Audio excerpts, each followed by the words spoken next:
If you've been following the short-term rental situation in Kelowna, there was one thing that almost everybody assumed. Even if a province approved the opt-out, it was not going to happen until November 1st. That was the date that's written into the legislation. Well, today, that changed.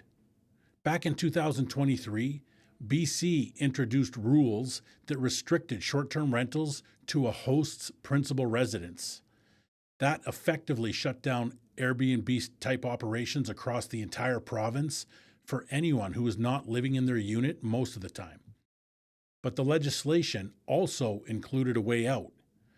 If a municipality held a vacancy rate above 3% for 2 consecutive years, they could apply to the province to opt out of the principal residence requirement. Well, Kelowna hit that threshold. Vacancy here is now sitting at 6.9%, which is the highest of any large metro area in Canada. So the city applied for the opt-out, and the province said yes. And then Kelowna asked for something almost nobody expected the province to actually grant. They asked to move the effective date from November 1st to June 1st. Well, the province passed a special one-time regulation to make it happen. Kelowna was the only city in BC to even make this request, and they got it 5 months earlier than planned. In anticipation of this, the city has created a new short-term rental subzone that buildings could apply to join. There were originally 16 buildings, but in the last 30 days, 4 more buildings were added to that list.